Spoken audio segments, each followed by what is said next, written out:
ଖାଉଛନ୍ତି ବୋଲି ତାଙ୍କ ସହିତ ଗପ ଦିନର ଗପ। ଦି ଭଉଣୀ ବହୁତ ଦିନ ପରେ ଦେଖା ହେଉଛନ୍ତି।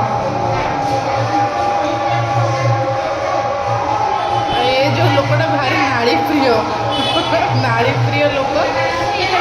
ନାଳି ଥାଳିରେ ଥୁଆ ହେଇଛି ବଡ଼ ହେଇକି ସେଠାରେ ନାଳି ଖାଇଛନ୍ତି।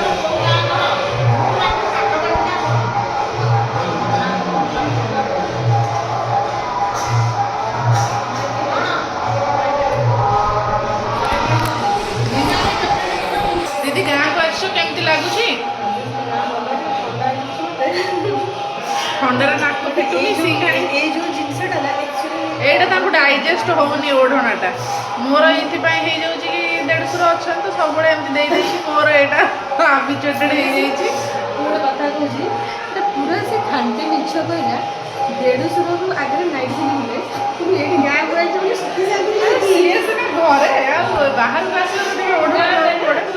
ହଁ ସମସ୍ତେ ଟିକେ ବାରିବେ ଏଠି ସେଥିପାଇଁ ଟିକେ ଓଢ଼ଣା ଦେବାକୁ ପଡ଼ୁଛି। ଆଉ ଆସନ୍ତୁ ଦେଖେଇବି ମୁଁ ଆପଣଙ୍କୁ। ତାଙ୍କୁ ଡାଇଜେଷ୍ଟ ହେଉନି କାହିଁକି ନା ସେ ତ ବଡ଼ କୁଟି ବି ପକାନ୍ତି ନା ସମସ୍ତଙ୍କଠୁ ବଡ଼। ଏମିତି ନାହିଁ ଖାଲି ମୋଠୁ ସମସ୍ତଙ୍କଠୁ ବଡ଼।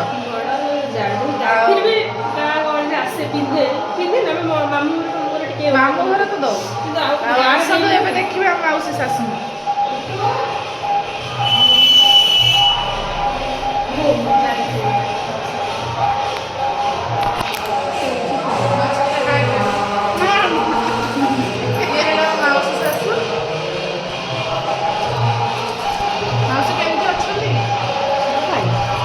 ମାଉସୀଙ୍କର ଟିକେ ଗୋଡ଼ ଆଣ୍ଠୁ ପ୍ରୋବ୍ଲେମ୍ ବୋଲି ଆଉ ଚାଲି ପାରୁନାହାନ୍ତି। ବୋଉ ଏତେ ଦିନ ପରେ ଆପଣ ଭଉଣୀଙ୍କ ସହିତ ଦେଖା ହେଇଛି କ'ଣ ବହୁତ ଦିନ ପରେ ଆକ୍ଚୁଆଲି ବୋଉ ଆସିଛନ୍ତି। କେବେଠୁ ସେ କହିଲେଣି ଯିବା ଯିବା ଯିବା।